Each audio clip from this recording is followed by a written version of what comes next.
मंत्रासंबंधाने मला वाटतं श्रावण मासामध्ये सुद्धा एकदा आपण यावर बोललेलो आहे. तरी पण काही लोकांच्या मनामध्ये अजून काही शंका आहेत, त्या दूर व्हाव्या म्हणून पुन्हा एकदा आपण या षडक्षरी मंत्रासंबंधानेच बोलणार आहोत.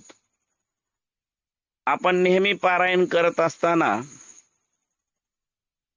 एक गीत म्हणत असतो, नश्वर स्थूल हा प्रपंच अवघा, नकळत अंतर खाय, भवतरण उपाय, सुलभ उपाय, तारक मंत्र श्री गुरूंचा.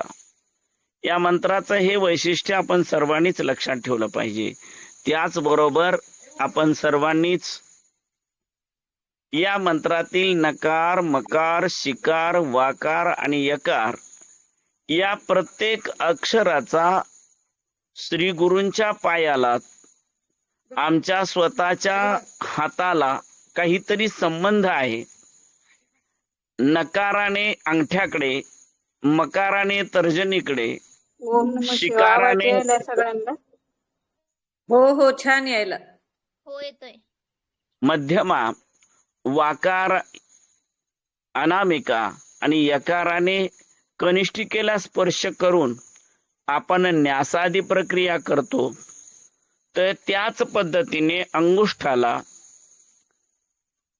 तर्जनीला, मध्यमेला, अनामिकेला आणि कनिष्ठिकेला स्पर्श करून नकारादी यकारापर्यंत ही अक्षर लिहून आपण तो श्री गुरूंच्या पायाला स्पर्श करून ते चरणोदक, तेच पादोदक किंवा मंत्रोदक म्हणून आपण घेत असतो. क्रिया तीर्थ करणाऱ्या लोकांना ही सगळी प्रक्रिया माहिती आहे. त्याचबरोबर नकार हे आधार स्थानाजवळ, मकार हे स्वादिष्ठानाजवळ, शिकार हे बेंबी नाभी जवळ, वाकार हृदयाजवळ आणि यकार कंठाजवळ, अर्थातच आधार, स्वादिष्ठान, मणिपूर, अनुहत आणि विशुद्धी या चक्रावरती स्थिर होऊन ओंकार भ्रूमध्यावर घ्यावा. अशा प्रकारे षडक्षराची आपण साधना करत असतो. एकूण जीवनामध्ये अनेक गोष्टी आपल्याला पाहायला मिळतात. त्यातील नकाराचा विचार करत असताना नश्वर आणि स्थूल असा हा संसार आहे, प्रपंच आहे. आपणा सगळ्यांना तो दिसतो, वाटतं हे आहे, परंतु काही दिवसात ते नष्ट होऊन जाताना दिसतं. तसा विचार केला तर वायू आपणाला दिसत नाही, मात्र तो शाश्वत आहे, कधीच संपत नाही. जमीन दिसते, जमिनीची धूप होते, झाडे वेली दिसतात, काही दिवसांनी मरून जातात. असं चित्र आपण पाहतो. जे नश्वर आहे, जे स्थूल आहे, हे सर्व प्रपंच रूपाने आहे. परमार्थ जीवन जेव्हा विचार करतो त्यावेळेला मात्र ते वेगळ्या अवस्थेत आहे. नश्वर आणि स्थूल या प्रपंचामध्ये गुंतलेल्या आम्हाला किंवा त्याचीच ओळख आम्हाला आहे, दुसरी ओळखच नाही, ही सगळ्यात महत्वाची गोष्ट आहे. म्हणून नश्वर स्थूल हा प्रपंच अवघा, नकळत अंतर खाय. काय अंतर आहे तर परमात्म्याचं आणि जीवात्म्याचं अंतर या निमित्ताने होताना आपल्याला दिसत आहे. आपल्या जीवनामध्ये परमात्म्याबद्दलचं अज्ञान आहे, मात्र शब्द, स्पर्श, रूप, रस, गंध या विषयांचा उपभोग घेणाऱ्या पंच ज्ञानेंद्रियांमुळे आपणाला मात्र नश्वर असलेला, स्थूल असलेला हा प्रपंच प्रिय वाटायला सुरुवात होते. आणि शाश्वत असताना सुद्धा आत्मसुखाचा आनंद घेण्यामध्ये रुची वाटत नाही, हवा दिसतच नाही. मग त्याच्या प्राणायाम प्रत्याहाराच्या माध्यमातून तो व्यान, उदान, समान प्राण आहे हे समजून घेण्यामध्ये आपणाला रुची वाटत नाही. श्वास येतो, श्वास जातो, जीव येतो, जातो, हे सगळी प्रक्रिया घडत असते. आपण त्याचा जास्त विचार करत नाही. मात्र साधक आहेत ज्यांना परमेश्वराबद्दलची निष्ठा आहे, ज्यांना परमेश्वराबद्दलचं गूढ समजून घ्यायचं आहे, ते लोक मात्र प्राणायामादी माध्यमातून किंवा यमनियमांच्या माध्यमातून या प्राणाचा शोध घेतात आणि हे पंचप्राण, ज्याला आपण अपान, उदान, व्यान, समान आणि प्राण या रूपाने ओळखतो आहे, त्या प्रत्येक प्राणाची अत्यंत निष्ठेने जागृती करण्याचा प्रयत्न करत असतात. काही लोक भ्रूमध्यावरती, काही लोक कंठावरती, काही लोक हृदयावरती, काही लोक नाभीवरती, काही लोक ओटीपोटावरती, तर काही लोक आधारस्थानावरच आपली साधना सिद्ध करण्याचा प्रयत्न करत असतात. बहुतांश मंडळी आधार सिद्ध करण्यामध्ये आपलं शरीर हलकं करतात आणि पाण्यावर सुद्धा तरंगतात किंवा जमिनीपासून 6 इंच 9 इंच उंच येतात, असंही चित्र आपण पाहिलेलं आहे, ऐकलेलं आहे. बहुतांशी साधू संत हे या पंचप्राणापैकी एका प्राणाला जवळ करतात आणि त्या प्राणावरती आपल्या वेगवेगळ्या लीला करून परमेश्वराशी तादात्म्य साधण्याचा प्रयत्न करत असतात. आम्ही सर्वांनीच ही गोष्ट लक्षात ठेवली पाहिजे की परमेश्वराने आम्हाला 5 प्राण दिलेले आहेत आणि 5 वेगवेगळी कर्म त्याच्याकडून घडत आहेत. परंतु ज्याला आपण महाप्राण असं म्हणतो, ज्याला आपण जीव असं म्हणतो, तो हृदयामध्ये वास करत आहे, त्याला तत्तिष्ठ दशांगुलम असं म्हणून संतांनी, सत्पुरुषांनी, महापुरुषांनी, ज्यांनी याचा साक्षात्कार मिळवला त्यांनी मात्र त्याला जाणलेलं आहे आणि म्हणून तो हृदयात आहे याची जाणीव करून घेतलेली आहे. आपण एखादी व्यक्ती आजारी पडली, बेशुद्ध पडली किंवा मृतावस्थेत चालली तर त्याची छाती, त्याला कान लावून ते वाचतंय की नाही डॉक्टरला सांगून अनेक प्रकारे त्या फक्त प्राणशक्तीचा विचार करत असतो. मात्र योगी जे आहेत ते यापैकी 5ही प्राणांचा निश्चितपणे उत्क्रमण करतात. संत तुकोबाराय सुद्धा कंठाशी आले प्राण, एक मुखाने बोला बोला जय जय हनुमान असं म्हणून त्यांनी कंठ साधना करत होते असं आपल्याला वाटतं. उदाने रक्षिला मन्मथ स्वामी सुद्धा परमरसामध्ये म्हणतात. त्यामुळे उदान स्थानावरती खरेच सर्वांचंच लक्ष केंद्रित असतं. उचकी लागली की आपणाला चिंता लागायला सुरुवात होते की या उचकीतून मला ही शेवटची उचकी लागेल की काय.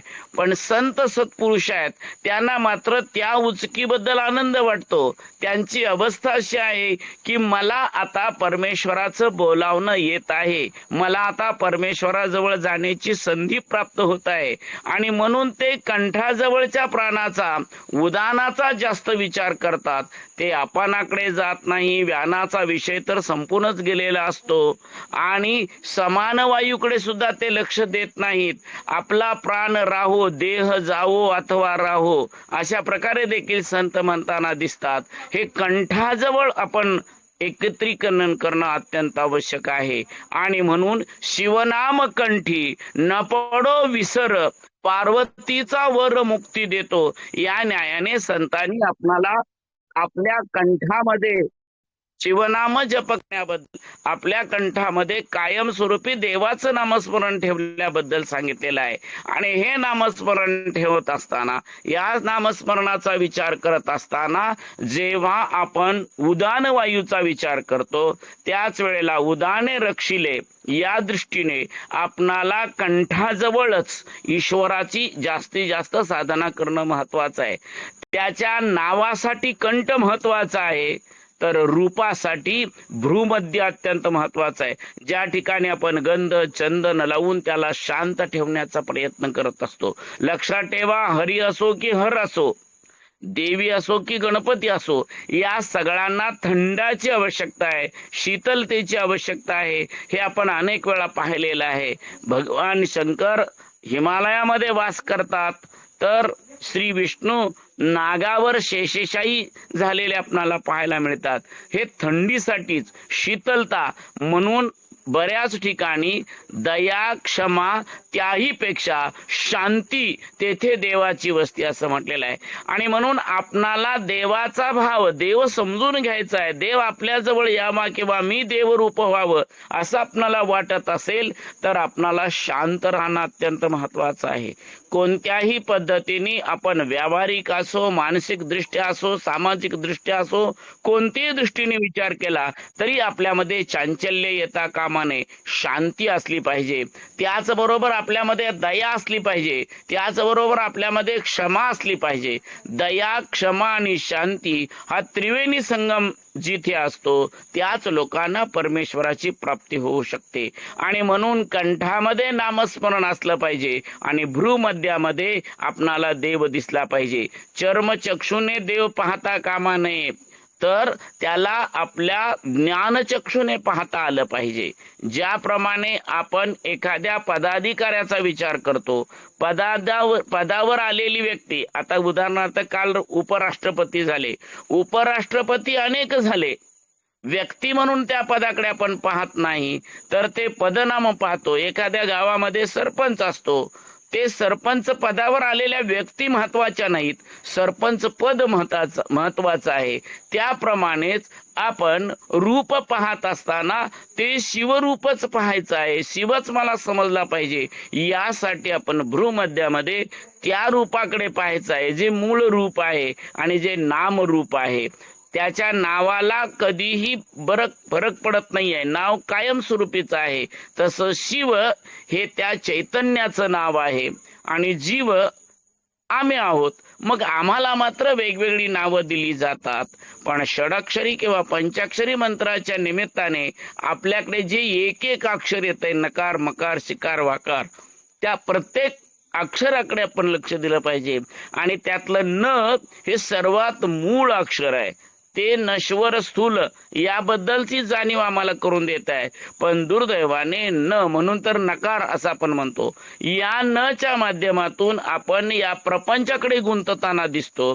पण ज्या वेळेला आपण याला नकाराला सोडून देतो, म्हणजे स्थूल आणि सूक्ष्म या दोन्हीचा व्यवहार आपल्या लक्षात येतो आणि मग नश्वराला पण सोडून देतो, ईश्वराचा विचार करतो, स्थूलाला सोडून देतो आणि सूक्ष्माकडे जातो, त्याच वेळेला आपणाला परमात्म्याचा साक्षात्कार होत असतो. मन मात्रादी बंधन साधन असं देखील म्हटलेलं आहे. चिन्ह मात्रा अनेक प्रकारच्या आहेत, पण मन आपल्या सर्वांनाच माहित आहे. मनाचे दोन भाग आहेत. मनाला एक अंतर्मन आणि दुसरं बाह्य मन असं म्हटलेलं आहे. बाह्य मनाला हे नश्वर स्थूल गोष्टी जागृत होत असतात, त्या दृश्य गोचर होत असतात. चर्मचक्षुला जे दिसत आहे ते बाह्य मनाला दिसत असतं, पण ज्ञानचक्षुला जे दिसत आहे ते मात्र अंतर्मनाला दिसत असतं. अंतर्मनाचा संकल्प, अंतर्मनाची भावना, अंतर्मनाचा साक्षात्कार हा परमेश्वरापर्यंत नेणार असतो, तर बाह्य मनाचा साक्षात्कार हा डोळ्याला समोर काय दिसत आहे त्याप्रमाणे तो निर्णय घेत असतो. तुम्ही आम्ही सगळे लोक अशा प्रकारे समोर दिसणाऱ्या गोष्टीवरती विश्वास ठेवत असतो आणि जे डोळ्याला दिसतंय त्याप्रमाणे कृती करण्याचा प्रयत्न करत असतो. मात्र आध्यात्मिक जीवन जगणारा व्यक्ती असतो तो मात्र न दिसणाऱ्या गोष्टीचा विचार करत असतो. उदाहरण द्यायचं झालं तर आपणा सगळ्यांना माहित आहे, आपल्या शेतात साळी पिकते आहे. डोळ्याने पाहिलं तर आपणाला साळी दिसते, डोळ्याने पाहिलं तर आपल्याला गहू दिसतो, परंतु चर्मचक्षुरा दिसणाऱ्या गव्हामध्ये ज्ञानचक्षुने पुरी दिसायला सुरुवात होते, पोळी दिसायला सुरुवात होते, त्यामधूनच चपात्या दिसायला सुरुवात होते, त्यामधूनच वेगवेगळ्या प्रकारचे जे 9 पदार्थ आहेत ते वेगवेगळे आपल्या नजरेसमोर येत असतात. सूक्ष्म दृष्टी आणि स्थूल दृष्टी याचा विचार करत असताना सूक्ष्म दृष्टीला हा परमात्मा दिसत असतो आणि स्थूल दृष्टीला किंवा चर्मचक्षुला हे समोर दिसणाऱ्या गोष्टी दिसत असतात. मात्र ज्या चर्मचक्षुला दिसतात त्या सगळ्या वस्तू नष्ट होणाऱ्या आहेत, मात्र ज्ञानचक्षुला दिसणारी गोष्ट आहे ती शाश्वत आहे हे कायम लक्षात ठेवलं पाहिजे. आणि त्याच्यामध्ये मन, बुद्धी, चित्त, अहंकार या सर्वांचा विचार आम्ही करतो त्यावेळेला मनोबुद्धी अहंकार चित्त आणि नाहम असं एखादा शंकराचार्य म्हणतो. आम्ही तसं म्हणत नाही. उलट पक्षी आपण आपल्या मनाचे व्यवहार करण्याचा प्रयत्न करत असतो. आपण आपल्या बुद्धीप्रमाणे जगण्याचा प्रयत्न करत असतो. आपण आपल्या चित्तात काय आहे त्याप्रमाणे वागण्याचा प्रयत्न करत असतो. आणि मन, बुद्धी, चित्त यांचा त्रिवेणी संगम एकदा झाला की मग त्यातून आपणाला अहंकार किंवा निरहंकार वृत्ती निर्माण होत असते. जर मन, बुद्धी, चित्त पवित्र असेल तर आपण निरहंकारी अवस्थेकडे जात असतो. आणि मन, बुद्धी, चित्त जर कलुषित झालं तर मात्र आपण अहंकारामध्ये गुंतून जात असतो. आणि अहंकार हा दुस्तर आहे, अतिशय वाईट आहे.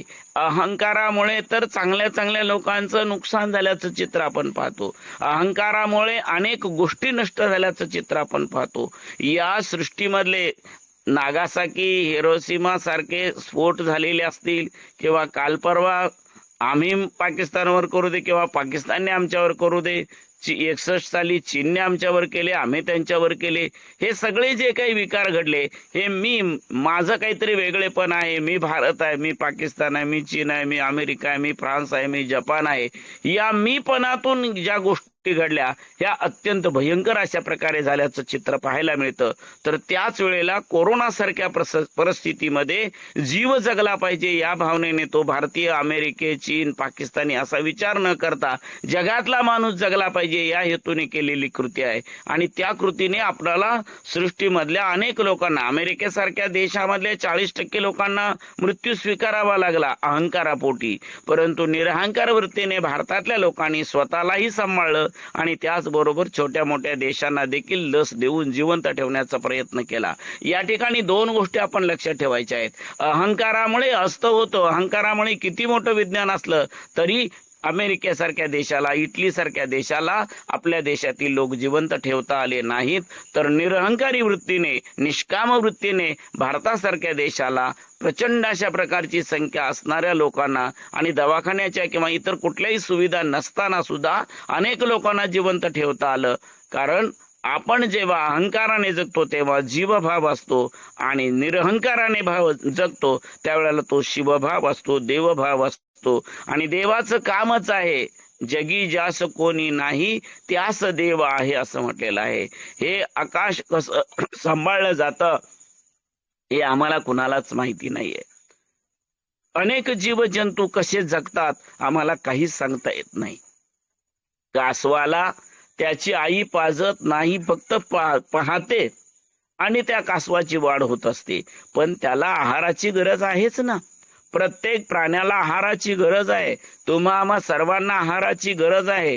पण आहारापेक्षा सुद्धा पाण्याची गरज आहे आणि पाण्यापेक्षा सुद्धा वायूची गरज आहे. आहाराची निर्मिती कदाचित आम्ही अन्नधान्याच्या रूपाने करू शकू, पाण्याची निर्मिती सुद्धा आम्ही विहीर, तलाव, बोर खोदून करू शकू, पण हवेची निर्मिती अजून तरी आम्हाला करता आलेली नाही. आणि म्हणून कदाचित आम्ही अन्न पाण्याची व्यवस्था करू शकलो तरी हवेची व्यवस्था, प्राणवायूची व्यवस्था परमात्मा करत आहे. याच्यावर ज्याचा विश्वास आहे त्याला जगण्याचा अधिकार आहे. जो परमात्म्यावरचा विश्वास विसरेल, जो परमात्म्यापेक्षा मी मोठा आहे म्हणण्याचा प्रयत्न करेल, त्याला परमात्मा वायू देणं बंद केलं की त्याचं सर्व कार्य आपोआप थांबणार आहे. आपण किती विज्ञानी असलो तरी सुद्धा पाण्याकडे पाहताना H2O म्हणून पाहतो, म्हणजे हायड्रोजनचे 2 आणि ऑक्सिजनचा 1 असे 2 सिलेंडर घेतले की पाणी तयार झालं असं मात्र होत नाहीये.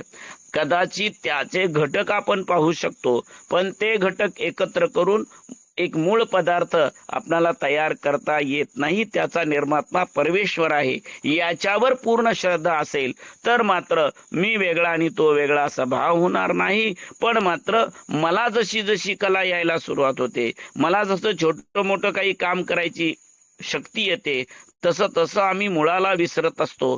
तीच पद्धती आईने चारल्याशिवाय, आईने भरवल्याशिवाय जेवता येत नाही अशी अवस्था होती. तेव्हा मुलं आईजवळ थांबत होती. किंवा काय खायचं, काय द्यायचं हे काहीच माहित नव्हतं. तेव्हा आईच्या स्तनपानावर समाधान मानणारा जीवात्मा होता. पण तो जसं जसं स्वतः खाऊ लागला तसं मात्र तो त्या सर्वांपासून बाजूला जाऊ लागला.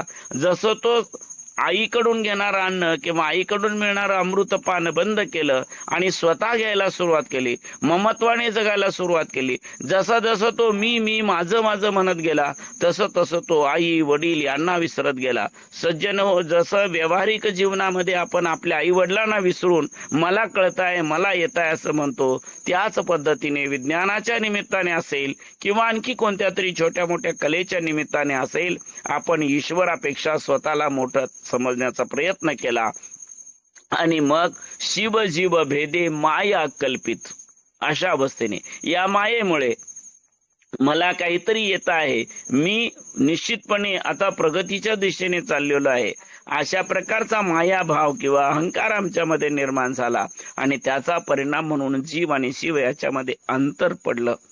पण मी कर्म करतोय त्या कर्माला मर्यादा आहेत, पण देव कर्म करतो, शिव कर्म करतो, तो अमर्याद आहे. शिवाचं काहीच सांगता येणार नाही. त्याचं स्वरूप, त्याची कृती, त्याच्याकडून मिळणारे अनुभव, त्याच्याकडून येणारे वेगवेगळे आमच्यासाठीचे आवश्यक असलेले पाणी असेल, वायू असेल, सगळ्या गोष्टी आहेत. त्याने आम्हाला दृष्टी दिली म्हणून आम्ही ते पाहू शकतो, त्याने आम्हाला पचन शक्ती दिली म्हणून आम्ही खाल्लेलं पचवू शकतो. या सगळ्या गोष्टी ईश्वराने दिलेल्या आहेत. खाणं आमच्या हातात आहे, पचवणं त्याच्या हातात आहे. बिछाण्यावर पडणं, गादी घेणं किंवा सतरंजी घेणं आमच्या हातात आहे, परंतु झोप आणणं त्याच्या हातात आहे. हे जोपर्यंत आपल्या लक्षात येत नाही तोपर्यंत आपण मी वेगळा तो वेगळा असा भाव निर्माण करत असतो. पण परमात्मा इतका मोठा आहे की वांग मनातीत स्वरूप तुझे हे माझ्या वाचेने सुद्धा सांगता येणार नाही, माझ्या मनाला देखील कळणार नाही. अशा प्रकारचं हे परमात्म्याचं कार्य आहे. त्यांनी किती गोष्टी केल्या लक्षात ठेवा. ही सगळी सृष्टी निर्माण करत असताना, छोटं मोठं धान्य, फळ, फुलं निर्माण करत असताना, फणसासारखं फळ मोठं फळ आहे आणि झाड मात्र सूक्ष्म अशा प्रकारचं बघायला मिळतं. पण वटवृक्ष प्रचंड मोठा आहे आणि त्याला फळ मात्र अतिशय छोटं आहे असं आपण पाहतो. भोपळीचा वेल छोटासा आहे पण फळ भलं मोठं आहे असं आपल्याला पाहायला मिळतं. ही कलाच देवाची वेगळी आहे. बाजरीचं भलं मोठं कणीस पाहायला मिळतं आणि त्याच्यामध्ये दाणे मात्र छोटे छोटे आपल्याला बघायला मिळतात. कितीतरी गोष्टी या सृष्टीच्या आहेत. अगदी भुईमुगाचा जरी विचार करायचा झाला तर एका ठिकाणी 4-4 दाणे बघायला मिळतात, तर एक छोटस बाल असतं, एक छोटासा घाटा असतो. अशा प्रकारे त्यांनी काय निर्माण केलेलं आहे की कशात काय करायचं, ह्याला बाल ठेवायचं, घाटा करायचा, 2 दाणे द्यायची की 4 दाणे द्यायचे, हे त्याच्या हातात आहे. आम्ही फक्त 1 दाणा पेरणार आहोत आणि त्यामध्ये कशी निर्मिती करायची हे त्याचं काम आहे. अशा प्रकारे तो वाचेच्या मनाच्या पलीकडचा आहे. त्याच्याबद्दल आपण काहीच बोलू शकत नाही, त्याच्याबद्दल आपण काहीच सांगू शकत नाही किंवा तर्क देखील करू शकत नाही. वांग मनातीत स्वरूप तुझे हे ध्याता ध्यान न ध्येय. लक्षात ठेवा, आपल्याकडे ध्याता ध्यान ध्येयाचा विचार करत असताना आपल्याकडे शिवाचंच वर्णन केलेलं आहे की शिव कसा आहे, शिवाचं स्वरूप काय आहे, शिव काय करतो याचा विचार करत असताना आसन शयन भोजन गमन त्याचंच नामस्मरण करावं असं म्हटलेलं आहे. सगुणासाठी सगुण आहे, निर्गुणासाठी निर्गुण आहे, त्रिगुण्यासाठी त्रिगुण आहे असंही सांगितलेलं आहे. आणि त्याचंच नाव, दुसरं नाव काय घेणार आहोत? कल्याण स्वरूपी, कल्याणी रमण, नामही कल्याण प्रदजाचे. अशा प्रकारचं देवाचं वर्णन केलेलं आहे.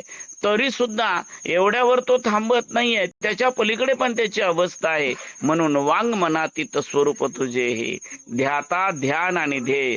वास्तविक पाहता ध्याता कोण आहे? मी आहे असं म्हटलं तर मी सुद्धा तदांश जीवात्मक असं म्हणतोय, म्हणजे त्याचाच अंश आहे, मी त्याचाच अंश आहे, मीच त्याचं नाव घेतो आहे. म्हणजे ध्यान करणारा, धारणा करणारा किंवा ज्याचे चिंतन करणारा आहे तो सगळ्याच गोष्टी, ध्येय तेच आहे, मला शिव व्हायचं आहे. मी कोण आहे? मी वाटत असलो जीव तरी तदांश जीवात्मका म्हटल्यामुळे मी पण देवच आहे, शिवच आहे. या सगळ्या गोष्टी एक पदे विन एक परात्पर देत गुरु निज ठाय. पण गुरु आपणाला एक निज ठाय स्थान प्राप्त करून देतात की बाबा तू म्हणतोयस तसं तू वेगळा नाही. प्रसादाच्या अभंगामध्ये सुद्धा मी तू पण हा नोरे रे सुख अक्षयी घे रे. तू सुखासाठी प्रयत्न करतो आहेस आणि मी केलं म्हणून जर तू जगत असशील तर मात्र मी म्हणशील त्यावेळेला तुला कधीच सुख प्राप्त होणार नाही. मी म्हणशील त्यावेळेला तुझी कृती कधीच पूर्णत्वाला जाणार नाही. पण ज्या वेळेला मी नाही करत ते करून घेतात असं म्हटलं पाहिजे. लक्षात ठेवा, आम्ही बाहुल्याच्या जाती सूत्र दोरी त्याचे हाती, जैसे नाचविशी देवा तैसे नाचू सदाशिवा असं संत म्हणतात. आणि आम्ही मात्र मी केलं असं म्हणतो. वास्तविक पाहता आपण कोणी करते नाही किंवा कारण देखील नाहीये. हे सगळं काही त्यालाच माहित आहे काय करायचंय. तोच आपापल्याकडून एक वेगवेगळ्या लीला घडवून घडत असतो. आणि ह्या सगळ्या लीला घडत असताना, या सगळ्या लीला करत असताना देव फक्त आनंद घेत असतो. ज्याप्रमाणे आई वडील आपल्या लहान मुलाच्या हातात एखादी वस्तू देतात, त्याला उचलणार आहे की नाही याची खात्री त्यांना असते, उचलेलच. पण तरी सुद्धा थोडस हलकी वस्तू त्याच्या हातात देतात आणि हलकी वस्तू घेऊन तो आनंदाने नाचायला सुरुवात करतो. ज्या वेळेला तो हलकी वस्तू घेऊन आनंदाने नाचतो तेव्हा थोडी वजनदार वस्तू आपण त्याच्याकडे देत असतो. त्यानंतर अजून थोडीशी वजनदार देत असतो आणि त्याच्यापेक्षा जास्त वजनदार वस्तू त्याच्याजवळ आपण ठेवत असतो. त्याला घे म्हणत नाहीये, पण त्याला असा भाव निर्माण झालेला असतो की मी हे 1, 2, 3 वस्तू घेतल्या आणि त्या मला उचलता आलेल्या आहेत, म्हणून तो जड वस्तू आहे तिला सुद्धा उचलण्याचा प्रयत्न करत असतो. ज्या वेळेला जडाला तो हात घालतो त्यावेळेला मात्र आपण हा थांब हा आहे, लागेल, भाजेल, अशा प्रकारे त्याला त्याच्यापासून जे दुष्परिणाम आहेत ते सांगण्याचा प्रयत्न करत असतो. परमेश्वर देखील आपणाला या सगळ्या गोष्टींची जाणीव करून देत असतो. ती जाणीव जिथे होते त्याला अंतर्मन असं म्हटलेलं आहे. पण दुर्दैवाने आपलं अंतर्मन कायमस्वरूपी अजागृत असतं, निद्रित असतं आणि बाह्य मनाने आपण जगत असल्या कारणाने आपण अंतर्मनाचा विचार न करता बाह्य मनाने निर्णय घेतो. आणि ज्या वेळेला आपण बाह्य मनाने निर्णय घेतो त्यावेळेला त्याच्यामध्ये स्थूल सूक्ष्मतेचा भाव अभावाने कळतो.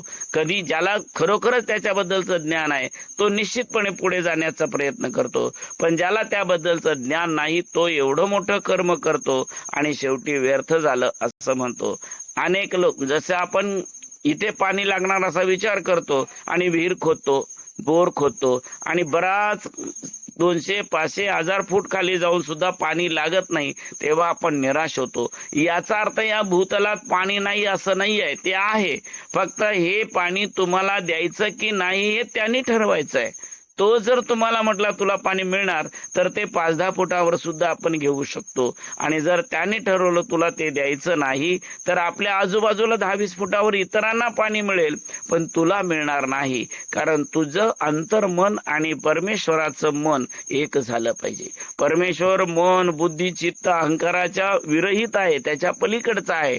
पण तरी सुद्धा तद्रूप आपणाला सलोक स्वरूप अशा अवस्थेमध्ये जायचं आहे. देवाची सेवा करत असताना, देवाची पूजा अर्चना करत असताना, नामस्मरण करत असताना नाम असेल नामासारखं झालं पाहिजे, रूप असेल तर रूपासारखं बनलं पाहिजे.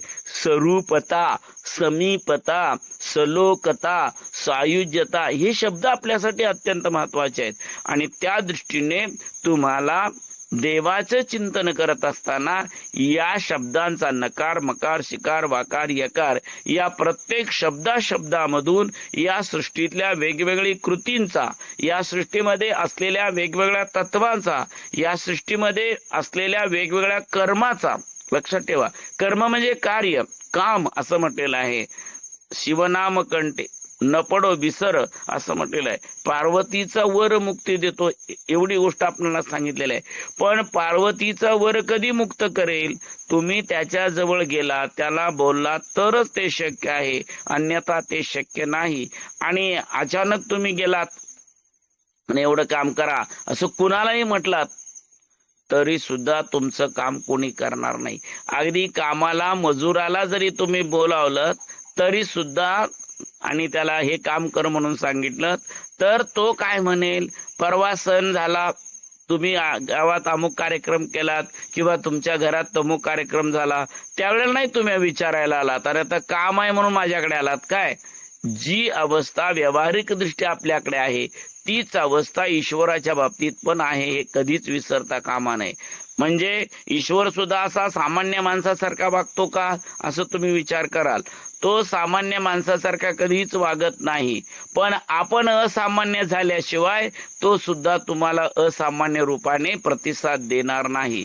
ज्याच्याशी जसे तशाच पद्धतीने आपल्याशी सुद्धा परमेश्वर व्यवहार करत असतो. आपण कसे राहतो आहे त्याप्रमाणेच परमेश्वर आपल्याकडे पाहत असतो. आपण जर सामान्य किंवा संकुचित विचाराने त्याच्याकडे पाहत असेल तर देव सुद्धा त्याच दृष्टीने तुम्हाला दर्शन देत असतो. देव पाहण्याकरता लक्षात ठेवा, तुम्हा सगळ्यांना अजूनपर्यंत कुत्रीच दिसलेली आहेत, कधीच कुत्र्यामध्ये देव आपल्याला दिसला नाही. पण नामदेव मात्र ते कोरडी पोळी कशी खाणार, कोरडी चपाती कशी खाणार म्हणून त्याच्या पाठीमागे लागले.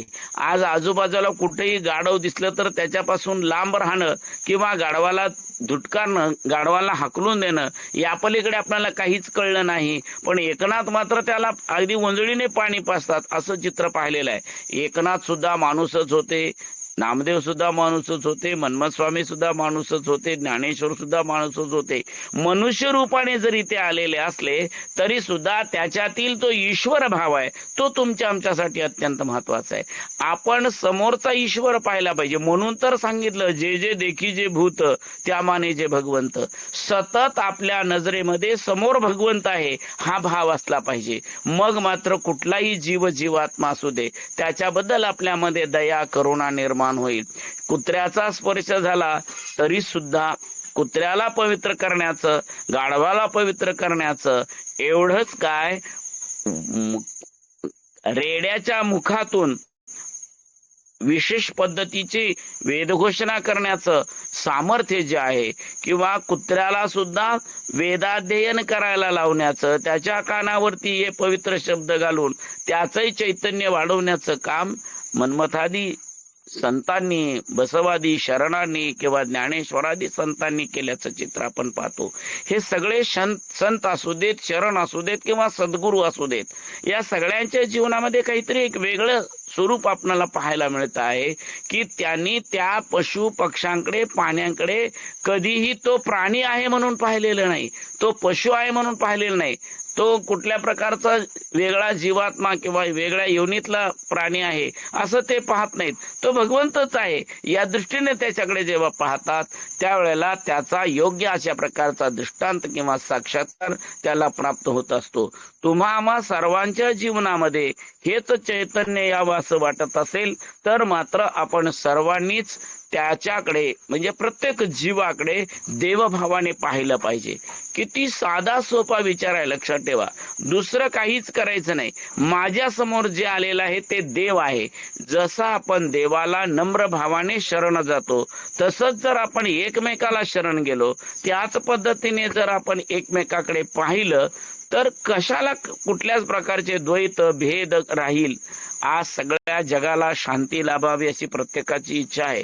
विश्व शांतीसाठी यज्ञ कर्म करायला निघालेत, विश्व शांतीसाठी बिल्वार्चन चालू आहे, विश्व शांतीसाठी यज्ञ कर्म चालू आहे, विश्व शांतीसाठी बिल्वार्चन चालू आहे, विश्व शांतीसाठी अभिषेक चालू आहे, विश्व शांतीसाठी दाम्पत्य पूजन चालू आहे, विश्वशांतीसाठी वेगळ्या छोट्या मोठ्या पिंडी तयार करायचं काम चालू आहे, विश्वशांतीसाठी म्हणून वेगवेगळ्या दिंड्या चालू आहेत, अनेक प्रकारचे प्रयोग आपण करतो आहोत.